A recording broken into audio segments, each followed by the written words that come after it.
Seseorang bisa berubah karena dua hal, pikirannya yang terbuka atau hatinya yang terluka. Anjay, kelas. Kembali lagi bersama saya Stephen. Seperti biasa jangan lupa siapkan apa? Ya tentunya kopi dan nutbray untuk menemani kalian dalam menonton alur cerita film ini. Selamat menyaksikan dan celepot!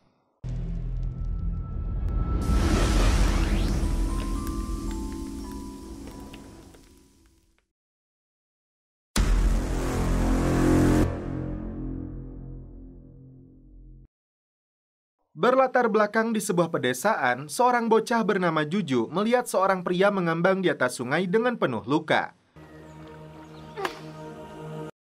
Dibantu ibunya, pria tersebut dibawa ke kampung untuk mendapatkan pengobatan dari dukun setempat. Sebuah peluru dikeluarkan dari tubuhnya. Dengan ritual dan teknik pengobatan kuno, lukanya dijahit menggunakan semut rangrang.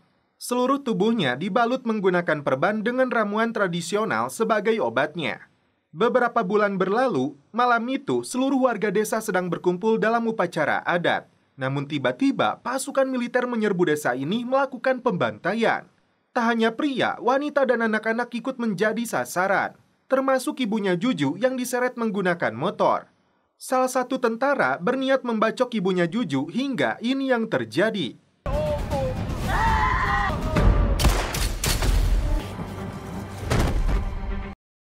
Rupanya, pria yang dibalut perban ini bangkit dari tidurnya.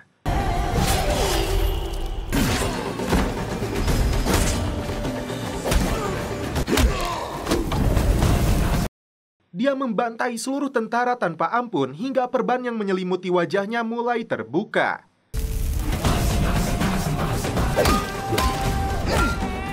Dia adalah Vikram, sang jagoan India Mamang Shahrukan. Seluruh penduduk desa yang merasa telah diselamatkan bersujud menyebutnya Dewa Penyelamat. Padahal Vikram tidak mengenal siapa dirinya. Dan inilah Jawan. 30 tahun kemudian, di stasiun Padalarang, kereta api cepat jurusan Bandung-Jakarta yang lagi promo diburu penumpang. Di dalam salah satu gerbongnya, kita akan diperkenalkan beberapa wanita super. Di antaranya Kalki yang disebut kesayangan. Kemudian Janvi yang dijuluki The Composer. Lalu ada Helena, seorang ahli IT. Kemudian seorang gadis muda bernama Alia terpaksa ikut naik kereta karena di jalan raya terjadi kecelakaan beruntun. Selanjutnya ada Laksmi yang disebut The Mother dan Eram, seorang dokter. Elena memanggil sang ketua untuk masuk. Tiba-tiba sosok yang mirip dengan Vikram muncul di sini masuk ke dalam kereta. Apakah dia pria yang sama? Memasuki sebuah terowongan, tim ladies berpegangan seakan sudah mengetahui apa yang akan terjadi. Salah satu gerbong kereta berhenti mendadak di dalam terowongan. Dan inilah skuad ladies yang beranggotakan 5 orang wanita super. Mereka telah membajak kereta ini. Seorang pria yang mengaku polisi menangkap Kalki. Saat itulah Vikram dengan kepala botaknya beraksi melumpuhkan polisi ini.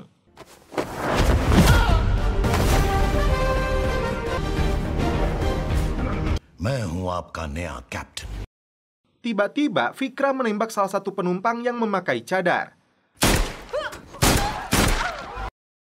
Vikram mengancam akan melakukan hal yang sama terhadap 376 penumpang lainnya jika pemerintah India tidak mau mengirim negosiator. Seorang komandan pasukan bernama Narmada dikirim untuk bernegosiasi dengan Vikram. Narmada dikenal sebagai wanita pemberani sekaligus negosiator ulung. Please.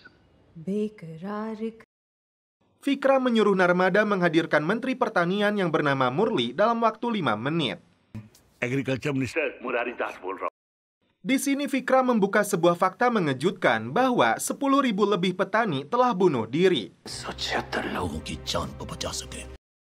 Vikram mengatakan petani yang meminjam uang ke bank dibebankan bunga 13%, sedangkan orang kaya yang nyicil Mercedes hanya dikenakan bunga 8%. Inilah fakta yang terjadi di negeri India dan Konoha.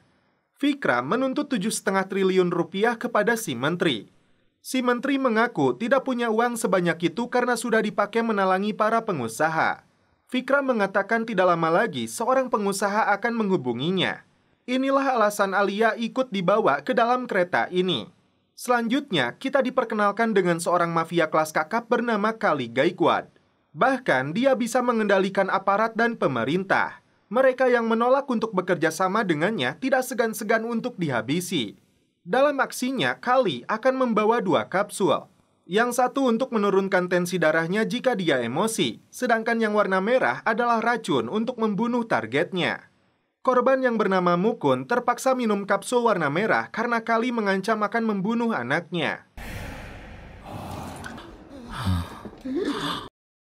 Kali adalah ayah dari Alia yang ikut menjadi sandera. Dia hubungi tangan kanannya yang bernama Murad untuk disambungkan kepada menteri. Murli memberi pesan khusus kepada Narmada untuk memastikan keselamatan Alia. Kali bersedia menanggung uang tebusan 7,5 triliun yang dituntut oleh Vikram untuk ditransferkan ke nomor rekeningnya. Your time starts now. Akhirnya, si Kali mentransferkan uang tebusannya dengan perangkat canggih khusus yang menggunakan sensor matanya. Alia meluapkan kekecewaannya karena para pembajak ini memanfaatkan dirinya untuk mendapatkan uang tebusan dari ayahnya. Disinilah Vikram membuka fakta tentang Kalki. Kala itu, ayah Kalki didesak untuk membayar hutang cicilan traktornya. Dia minta waktu karena hujan tidak kunjung turun jadi tanamannya gagal tumbuh. Ayah Kalki dipukuli hingga dipermalukan oleh rentenir kampret. Ayahnya tetap tersenyum dan Kalki disuruh berangkat ke sekolah menyelesaikan ujiannya. Namun saat itulah ayah Kalki memutuskan untuk gantung diri di atas pohon. Pulang sekolah, Kalki tidak menangis histeris melihat ayahnya. Kematian ayahnya merubah jalan hidup Kalki. Dia menggunakan cangkul untuk menghabisi rentenir ini hingga tewas. Fakta inilah yang diceritakan Vikram kepada Alia dan seluruh penumpang kereta. Setelah menerima transferan uangnya, Vikram membangunkan wanita yang dia tembak yang ternyata bagian dari skuadnya yang bernama Iskra. Masinis kembali melanjutkan perjalanan kereta api. Seluruh penumpang bahkan diberikan cemilan gratis layaknya tahlilan. Pasukan khusus India diterjunkan ke stasiun di bawah komando Narmada.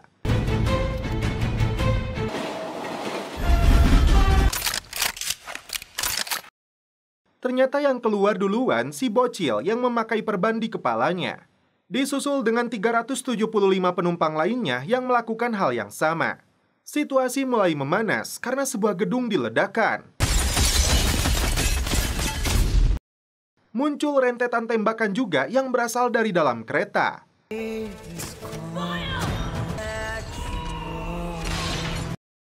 Padahal yang mereka hadapi hanya boneka yang menggunakan senjata jarak jauh.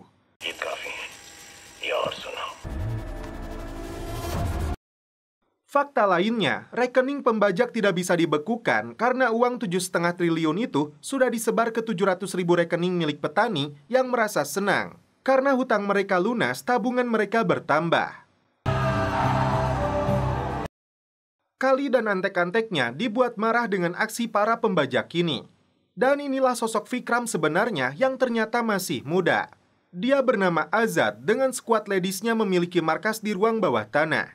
Setelah menyelesaikan tugasnya, 6 wanita super ini kembali ke tempat asal mereka, yaitu penjara Belam Fada.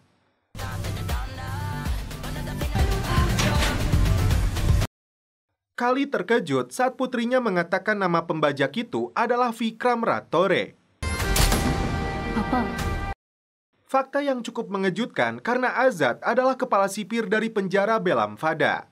Di bawah kepemimpinannya, penjara ini mendapat penghargaan dari PBB sebagai penjara wanita terbaik dalam pelayanan publik. 12 tahun memimpin penjara ini, Azad menganggap seluruh napi sebagai saudara atau ibunya. Mereka diajarkan membuat kaki palsu untuk anak-anak yang cacat, seragam sekolah hingga punya stasiun radio mandiri yang bisa menyalurkan bakat mereka. Azad memiliki seorang ibu angkat bernama Kaveri yang menjodohkannya dengan beberapa wanita namun selalu gagal. Kali ini yang datang seorang gadis kecil bernama Suji, anak dari seorang janda yang dijodohkan dengan Azad. Karena ibunya tidak bisa datang, Suji mewakilinya.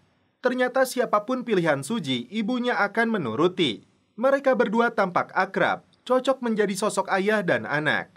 Suji meminta Azad untuk selfie agar ditunjukkan kepada ibunya. Scene berpindah ke lab forensik. Narmada meminta perkembangan kepada anak buahnya yang bernama Irani hasil penyelidikan DNA dan sidik jari yang dilakukan tim forensik. Begitupun dengan polisi yang dijadikan sandera tidak tahu keberadaannya. Hari itu, Azad mengantar Suji ke sekolahnya. Tiba-tiba ibunya muncul dan ternyata dia adalah Narmada, Komandan Force One. Saking terkejut dan groginya, Azad sampai menumpahkan air minum. Ternyata Suji anak dari hasil hubungan Narmada dengan pacarnya yang tidak mau bertanggung jawab. Azad mengatakan dirinya bisa merasakan apa yang Suji alami karena dia sendiri tidak pernah mengenal ayahnya. Sedangkan ibunya meninggal saat dia masih kecil. Tiba-tiba Suji bertanya Azad ingin dipanggil apa setelah menjadi ayahnya. Papi, Dedi, atau Abah. Karena Suji sudah merasa cocok dengan Azad, akhirnya Narmada membuka pintu hatinya. Setelah joget-joget, singkat cerita, keduanya bertunangan. Azad dan tim skuadnya kembali merencanakan operasi. Kali ini, target mereka adalah calon Menteri Kesehatan yang mengklaim seluruh rumah sakit pemerintah sudah berkelas dunia dengan tempat tidur modern dan peralatan medis terbaru. Padahal pernyataannya itu bertolak belakang dengan kenyataannya. Banyak rumah sakit pemerintah di negeri ini yang sangat tidak layak. Sudah mah kumuh, peralatannya pun sudah jadul hingga listrik seringkali mengalami konsleting. Sang Menteri Kesehatan berani bertaruh menantang untuk menembaknya jika ucapannya salah. Tiba-tiba Eram melepaskan tembakan tepat di jantungnya si Menkes.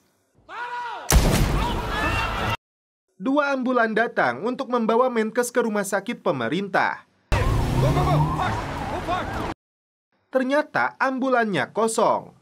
Ternyata Azad dan tim skuadnya telah membawa si Menkes ke rumah sakit kelas dunia yang pada kenyataannya mirip dengan rumah hantu. Si Menkes dibawa ke salah satu rumah sakit pemerintah ini agar dia dan seluruh rakyat India paham dengan fakta yang sesungguhnya. Tim pun memasang alat peledak di sekeliling rumah sakit ini. Mengaku sebagai Vikram, Azad menempatkan si Menkes di meja operasi dan peristiwa ini disiarkan secara langsung. Satu-satunya dokter di rumah sakit ini mengaku tidak punya peralatan medis yang memadai. Narmada dan pasukannya membangun pusat operasi di dekat rumah sakit untuk memburu Vikram. Saat melakukan komunikasi dengan Narmada, Azad mengatakan bahwa ini kesalahan Menkes George yang sebelumnya pernah menjabat 3 tahun lalu. Dan direktur rumah sakitnya saat itu adalah si gendut yang terbaring karena luka tembak. George harus mengakui kesalahannya di depan awak media. George, Health Secretary. Setelah didesak, George mengaku 3 tahun lalu 40 anak dirawat di rumah sakit ini karena radang otak. Dr. Eram kala itu minta bantuan direktur rumah sakit dan Menkes George untuk mengirimkan tabung oksigen demi keselamatan anak-anak itu. Di tengah situasi genting, George malah santuy makan nasi padang. Dia beralasan banyak prosedur yang harus dilalui untuk mengirimkan tabungnya. Dr. Eram tidak punya pilihan selain menggunakan alat bantu pernafasan manual.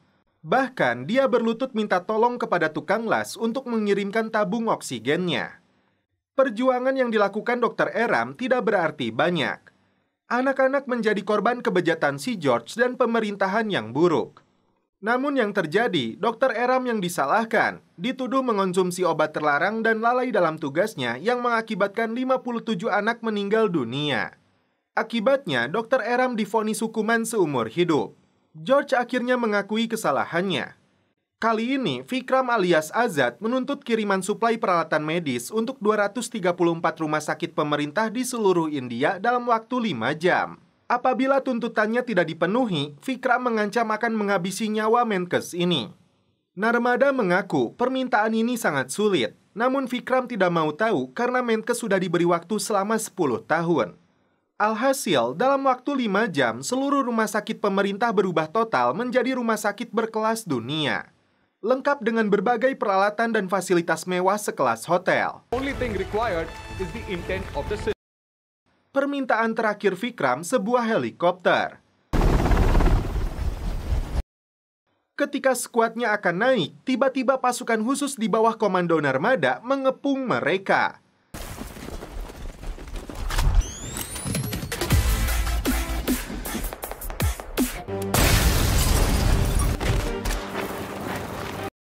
Di sini, Narmada menampilkan skillnya sebagai komandan pasukan khusus.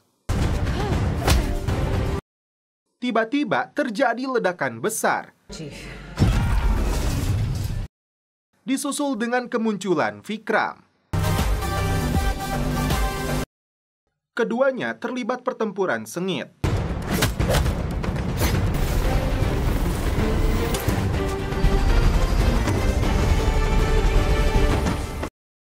Narmada gagal menangkap Azad, hanya topeng wajah dan beberapa helai rambut yang dia dapatkan. Hasil penelitian DNA, ternyata rambut itu milik beberapa orang karena target Narmada ternyata memakai wig. Tidak menyerah, Narmada menugaskan seniman forensik terbaik untuk membuat sketsa wajah Vikram di usia 25, 35, dan 45 tahun. Meski besok adalah hari pernikahannya, Narmada meminta anak buahnya terus bekerja, melaporkan informasi penting yang mereka dapatkan. Kali mengatakan kepada adiknya yang bernama Amis pentingnya bergabung dengan politik untuk menjaga roda perusahaan mereka tetap berjalan. Azad terkejut melihat Narmada tampil begitu cantik dan menawan di hari pernikahan mereka. Di waktu yang sama, Irani telah mendapatkan sketsa wajahnya yang sangat mirip dengan Azad, calon suami dari bosnya. Untung saja Suji segera mematikan ponselnya ketika Irani menelepon Narmada di hari sakralnya. Malam itu, Azad berniat untuk memberitahu identitas dia yang sebenarnya kepada Narmada. Namun skuadnya malah menelepon mengganggu momen belah durennya. Di waktu yang sama, Narmada melihat pesan yang dikirimkan Irani. Terkejutnya dia saat melihat sketsa wajahnya yang sangat mirip dengan suaminya. Narmada langsung menodongkan senjatanya kepada Azad. Karena ponsel Azad belum dimatikan, skuadnya mendengar saat Narmada melepaskan tembakan. Tim Ladies segera berangkat dari penjara untuk menyelamatkan bos mereka. Tak diduga, kelompok bersenjata menyerang Azad dan istrinya. Mereka berdua ditangkap dan dipukuli habis-habisan.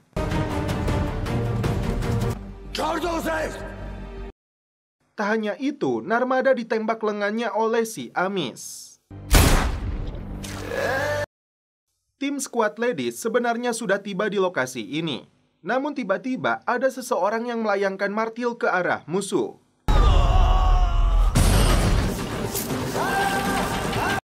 Membantai mereka seorang diri. Dialah Vikram Ratore, ayah kandung dari Azad.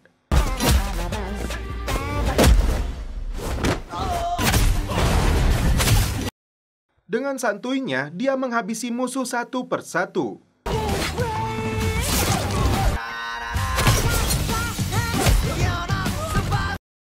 Adik dari si Kali tidak luput dari sasarannya.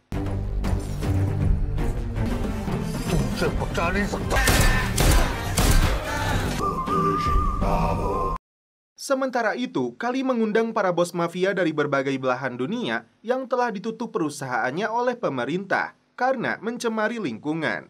Karena itu, Kali menawarkan kerjasama kepada mereka untuk investasi di India dengan sumber daya alam yang bebas dipergunakan sepuasnya dan tenaga kerja yang murah. Kali begitu optimis pemerintah India berada di tangannya karena saat pemilu nanti dia akan membayar 10.000 rupiah atau 2 juta rupiah untuk setiap pemilih. Seorang mafia menyatakan dirinya sanggup memenuhi kebutuhan 80% yang dibutuhkan oleh Kali. Dengan catatan, Kali harus menepati janjinya. Tiba-tiba, Kali mendapat informasi adiknya telah tewas. Dia berjanji akan membakar seluruh kota ini untuk membalaskan dendam kematiannya. Sementara itu, Narmada kembali menyusun rencana untuk menangkap Azad dan skuadnya yang tinggal di dalam penjara. Meski dia suaminya sendiri, Narmada akan tetap menangkapnya. Dia titipkan putrinya Suji kepada Irani. Papa कहाँ है? ये ऑपरेशन तुम्हारे पापा. Setelah membenturkan kepalanya sendiri, Narmada pura-pura dijebloskan ke dalam penjara Belam Fada. Satu sel dengan skuadnya Azad yang menjadi sipir penjara ini. Dia katakan kepada napi di sana bahwa Azad hanyalah penipu dan penjahat keji. Disinilah Laksmi membuka kisah tentang Vikram Ratore dan Aishwarya. Film pun mundur ke tahun 86 di desa Barnala. Dalam sebuah ajang pertarungan bebas, Vikram dengan mudah menjatuhkan lawannya yang bobot tubuhnya lebih besar. Tapi Vikram merasa tidak sanggup melakukan perlawanan ketika berhadapan dengan istrinya sendiri Aishwarya. Bukan pria biasa, rupanya Vikram komandan pasukan khusus. Dipanggil ke markas, Atasannya membeberkan misi penyelamatan yang dilakukan 32 tentara untuk membebaskan 40 supir truk yang ditahan kelompok kriminal gagal dilakukan. 27 diantaranya pulang dalam peti jenazah. 6 tentara lainnya berada dalam sandera kelompok tersebut berikut 40 supir truk. Karena itu, Vikram dan anak buahnya ditugaskan untuk misi penting ini. Roger that. Singkat cerita, tim pasukan khusus dengan simbol tato singa di lengannya bergerak ke markas musuh.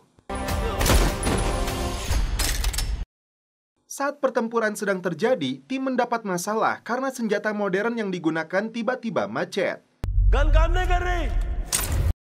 Tidak ada pilihan, Vikram menugaskan anggotanya untuk merebut senjata musuh.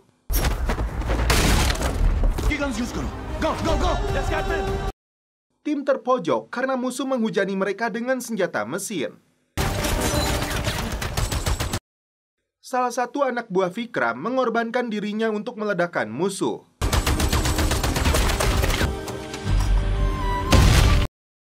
Tim berhasil menuntaskan misinya, menyelamatkan seluruh sandera meski Vikram harus kehilangan salah satu anggotanya. Vikram dan timnya mendapatkan medali penghargaan. Dalam pidatonya, Vikram meminta dilakukan penyelidikan terhadap perusahaan yang memproduksi senjata untuk pasukannya. Itu dikarenakan 27 tentara yang gugur itu menggunakan senjata Mi-436 dari perusahaan yang sama yang ternyata milik si Kali. 36 guns. Dalam sidang militer, Kali beralasan senjata buatannya memiliki buku panduan bahasa asing dan setidaknya dibutuhkan latihan 30 hari untuk bisa mempergunakannya. At least minimum 30 days ki to.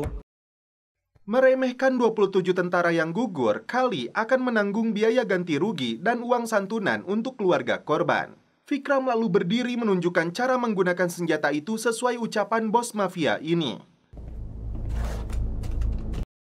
Saat menarik pelatuknya, Vikram sengaja mengarahkan larasnya ke si Kali. Jelas, mau berapa tahun sekalipun pasukan berlatih dengan senjata ini, faktanya senjata itu memang rusak. Your human error. Sejak saat itu, petinggi militer membekukan kerjasamanya dengan perusahaan Kali. Kembali ke rumah, Vikram disambut oleh istrinya.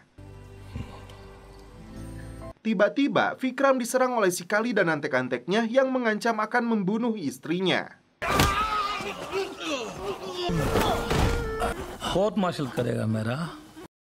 Vikram dibawa oleh mereka. Beberapa oknum polisi menjebak Vikram dengan puluhan gepok uang yang ditemukan di rumahnya karena menjual rahasia militer. Dipaksa menandatangani pernyataan, Aishwarya memilih untuk melawan. Aishwarya mendapat vonis hukuman mati. Dia dijebloskan ke dalam penjara wanita Belaspadam sampai hukumannya dilakukan. Dia senang saat mendapat informasi Vikram datang menjenguknya. Namun ternyata yang muncul adalah si Kali. Dibawa menggunakan helikopter militer, Kali menembak Vikram lalu menjatuhkannya.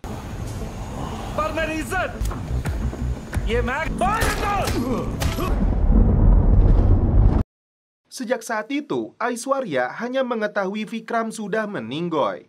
सबसे पहले चेहरे पे काला तुम्हारी आंखें निकल के बाहर आ जाएगी. Saat Aishwarya akan dihukum gantung, tiba-tiba dia jatuh pingsan. Dan ternyata Aishwarya sedang hamil. Berdasarkan hukum India, terdakwa tidak boleh digantung sampai anaknya berusia 5 tahun. Dari mulai Napi hingga Kaveri yang saat itu menjadi sipir mendukung Aishwarya.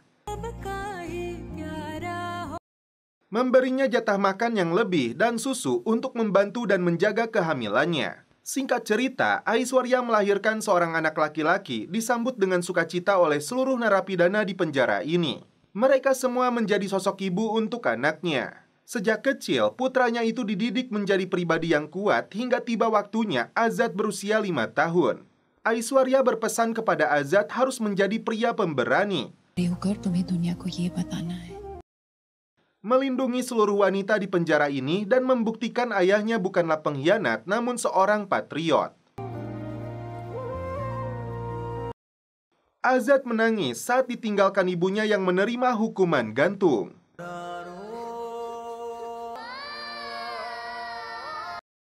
Sejak saat itu, Azad dibesarkan oleh Kaveri menjadi anak angkatnya. Setelah dewasa, Azad menjadi sipir baru di penjara ini. आजाद को सेफली जहाँ होना चाहिए। Kini Azad aman bersama Vikram ayahnya dan tim pasukan khususnya dulu. Dan ternyata polisi yang berada di dalam kereta itu adalah Juju. Dia kumpulkan kembali anggota tim pasukan khusus yang dulu setia kepada Vikram dengan simbol tato singa di lengannya untuk dipertemukan dengannya. Meski kemampuan tempurnya tidak berkurang, tapi Vikram tetap belum bisa mengingat masa lalunya. Apapun kondisinya, Azad sangat senang bisa bertemu dengan ayahnya.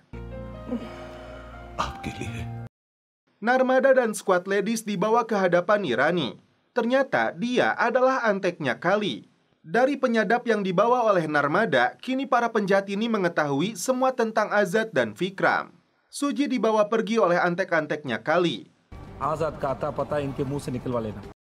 Dari markas rahasianya, Azad dan Vikram kini tahu kebusukan mereka. Irani berniat menembak mati Narmada, namun dicegah oleh squad ladies yang melakukan perlawanan.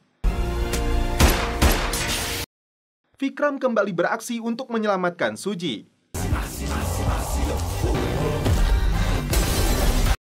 Sedangkan Azad datang ke penjara untuk memberi pelajaran kepada Irani.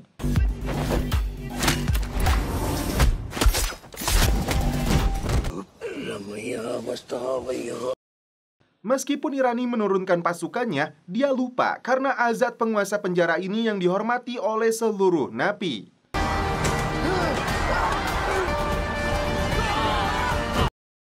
Mereka bahu-membahu melawan pasukannya musuh. Azad menemukan Narmada dan Laksmi yang terkena tembakan. Tim berusaha menyelamatkan nyawanya. Namun naasnya, Laksmi tidak bisa bertahan hingga akhirnya meninggal dunia.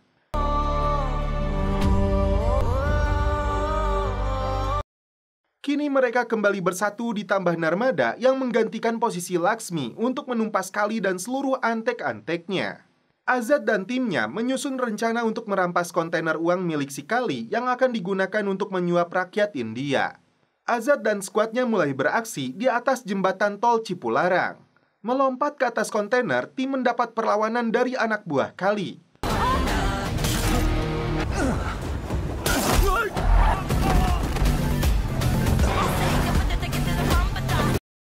Saat Helena tersudut hampir dibunuh, datanglah Vikram membantunya.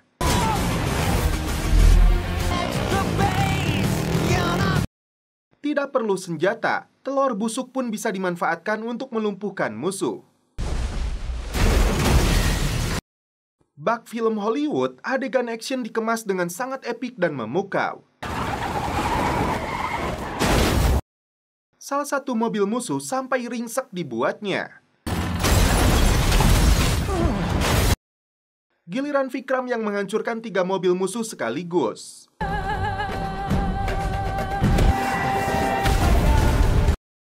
Tak diduga, Murad datang membawa ratusan anak buahnya. Vikram menyuruh anaknya untuk pergi lebih dulu membawa kontainernya. Para veteran pasukan khusus ini melempar bom molotov dan menebar paku.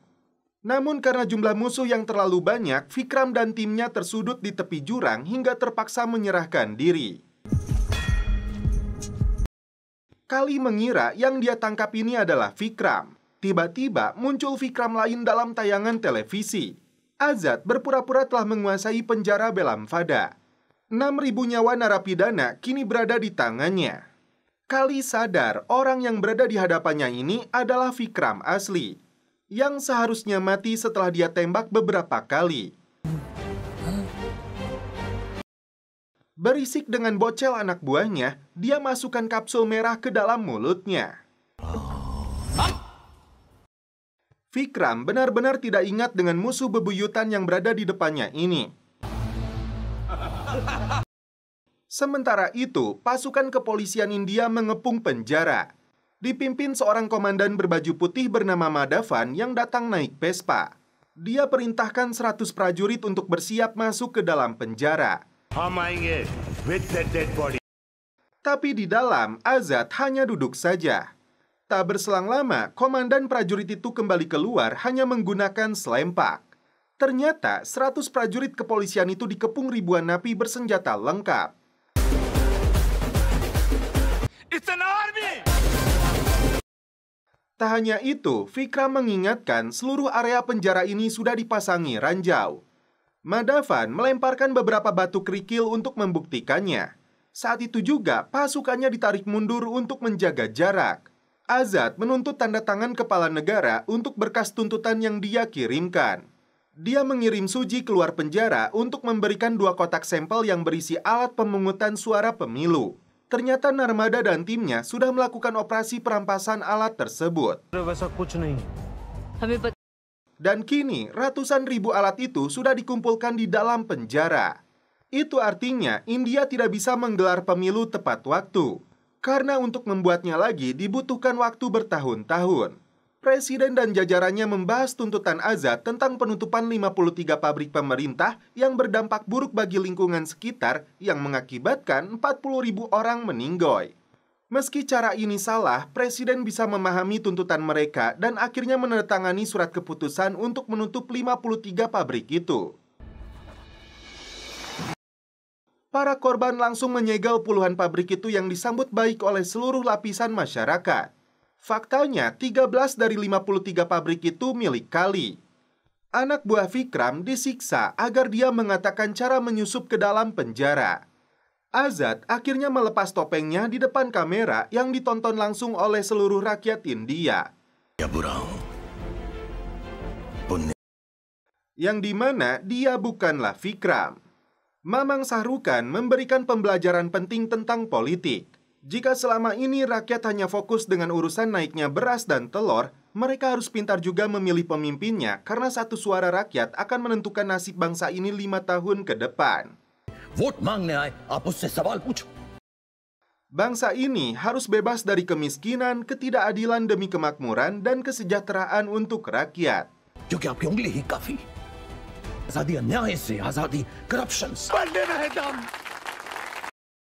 Akhirnya, Azad mengembalikan lagi seluruh alat pemungutan suara itu secara bertahap. Tiba-tiba si Kali dan anak buahnya menyeret Vikram dan anggotanya ke dalam penjara. Kali menghajar Azad habis-habisan untuk mendapatkan kembali uangnya. Kali berniat menembak mati Vikram di depan Azad.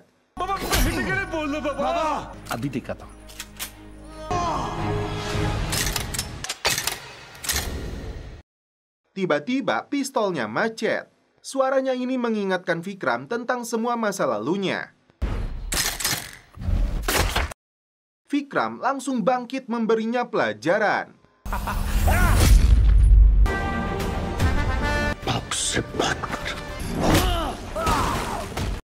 Kemarahan ayah dan anak ini tidak bisa dibendung lagi. Mereka membantai habis seluruh anak buah si Kali.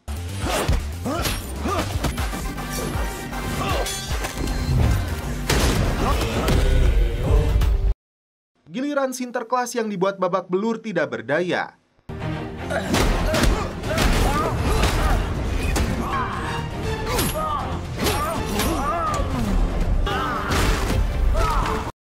Sialnya, Vikram dan Azad harus menghadapi algojonya, yaitu Murad.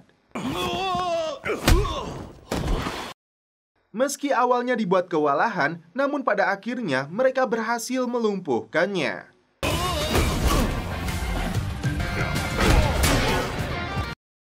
Dan kini Kali harus menerima hukuman gantung seperti yang dialami ibunya Azad.